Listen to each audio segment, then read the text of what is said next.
নেতাজি জন্ম জয়ন্তীতে সুভাষচন্দ্র বসুর সঙ্গে মুখ্যমন্ত্রীর তুলনা করলেন সৌমেন মহাপাত্র। মুখ্যমন্ত্রীর যা গুণ রয়েছে তাতে তিনি বিত্তশালী হতে পারতেন, কিন্তু হননি। নেতাজির মতো মুখ্যমন্ত্রীও জনগণের জন্য আত্মনিবেদন করেছেন। মহিষাদলের অনুষ্ঠানে মন্তব্য তৃণমূল বিধায়ক সৌমেন মহাপাত্র। মুখ্যমন্ত্রী তাই বলি, তার যে গুণগুলো আছে সেটি কিন্তু তিনি অনেক বিত্তশালী হতে পারতেন, কিন্তু হননি। তিনি ওই যে তার আত্মনিবেদন, যেটা জনগণের জন্য করা, আর নেতাজিরও কথা ছিল জনগণের জন্য করা। দিদিকে অনেক মুখ্যমন্ত্রীকে কখনো নেতাজি সুভাষ, কখনো এই কথা বলছেন। আমি আকস্মিকতা বলছি না, আমি তাদের গুণগুলোর উপর নির্ভর করে আজকে বাংলার উন্নয়ন থেকে শুরু করে সরকার করছে। নিয়োগ দুর্নীতি মামলায় ধৃত পার্থ চট্টোপাধ্যায় ভর্তি এসএসকেএম হাসপাতালে। এমার্জেন্সি অবজারভেশন ওয়ার্ড থেকে কার্ডিওলজি বিভাগের আইসিইউতে স্থানান্তরিত করা হয়েছে পার্থ চট্টোপাধ্যায়কে। বিস্তারিত বলবে আমাদের প্রতিনিধি ঝিলম করঞ্জাই। ঝিলম, একদমই আজকে বিকেলে এসএসকেএম হাসপাতালের কার্ডিওলজি ডিপার্টমেন্টের আইসিইউতে তাকে স্থানান্তরিত করা হয়েছে এবং চিকিৎসকরা সিদ্ধান্ত নিয়েছেন তাকে ব্লাড ট্রান্সফিউশন করা হবে। 3 ইউনিট ব্লাড ট্রান্সফিউশন করা হবে, তেমনই সিদ্ধান্ত হয়েছে। আজকে মেডিকেল বোর্ড মিলিত হয়েছিল, সকালে তার শারীরিক অবস্থা এক্সামিন করার পর এমার্জেন্সি অবজারভেশন ওয়ার্ডে 48 ঘন্টার বেশি তিনি ভর্তি ছিলেন। এমার্জেন্সি অবজারভেশন ওয়ার্ডের যে ক্রিটিক্যাল কেয়ার সেকশন, সেখানে তিনি ভর্তি ছিলেন। চিকিৎসকরা আজকে তার শারীরিক অবস্থা অ্যাসেস করেন, দেখেন হার্টের জটিলতা আছে এবং সেই জটিলতা আরো বেড়েছে, তার হিমোগ্লোবিনের মাত্রা কমে গিয়েছে এবং সেই কারণে তাকে এই কার্ডিওলজির আইসিইউতে শিফট করে ব্লাড ট্রান্সফিউশনের সিদ্ধান্ত নেওয়া হয়েছে। তবে এই মুহূর্তে তার শারীরিক অবস্থা স্থিতিশীল, তেমনটাই হাসপাতাল সূত্রে জানা যাচ্ছে। ধন্যবাদ ঝিলম।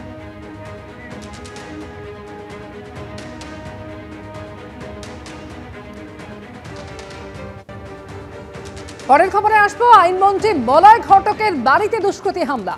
কর্তব্যে গাফিলতির অভিযোগে আইনমন্ত্রীর বাড়ির দায়িত্বে থাকা 4 কনস্টেবলকে সরিয়ে দেওয়া হয়েছে। পুলিশ সূত্রে খবর, তাদের বিরুদ্ধে বিভাগীয় তদন্ত হবে। বাড়িতে ফিরে রাজনৈতিক চক্রান্তের আশঙ্কা প্রকাশ করেন মলয় ঘটক। একদিন ধৃতের 6 দিনের পুলিশ হেফাজতের নির্দেশ দেয় আসানসোল আদালত।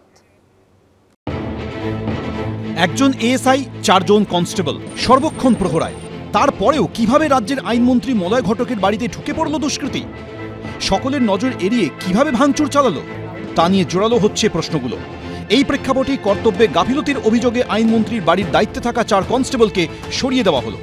পুলিশ সূত্রে খবর, তাদের বিরুদ্ধে বিভাগীয় তদন্ত হবে। বুধবার ঘড়িতে তখন বিকেল 4:55। অভিযোগ, নিরাপত্তারক্ষীদের নজর এড়িয়ে এক যুবক ঢুকে পড়ে আইনমন্ত্রী মলয় ঘটকের বাড়িতে, ভেঙে টুকরো টুকরো করে দেয় অফিসের টেবিলের কাজ। ঘটনায় অভিযুক্ত ভিকি কেওড়াকে গ্রেফতার করেছে আসানসোল দক্ষিণ থানার পুলিশ। বুধবার মুখ্যমন্ত্রীর সঙ্গে উত্তরবঙ্গ সফরে থাকায় বাড়িতে ছিলেন না মলয় ঘটক। বৃহস্পতিবার বাড়িতে ফিরে রাজনৈতিক চক্রান্তের আশঙ্কা প্রকাশ করেন তিনি।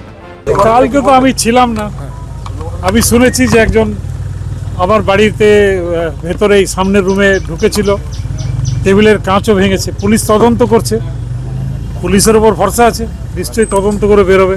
যতক্ষণ পুলিশ তদন্ত করছে, রাজনৈতিক চক্রান্ত থাকতেও পারে, কিন্তু লেটেড বিহাইন্ড কোয়াইট আশঙ্কা প্রকাশ করছেন।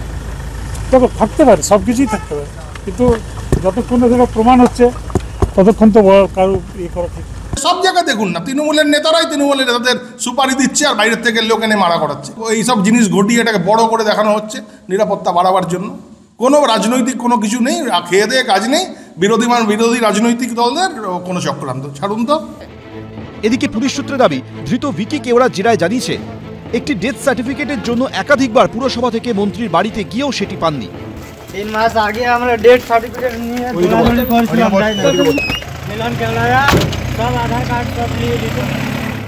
এদিন আসানসোল আদালতে তোলা হলে ধৃতের 6 দিনের পুলিশ হেফাজতের নির্দেশ দেন বিচারক।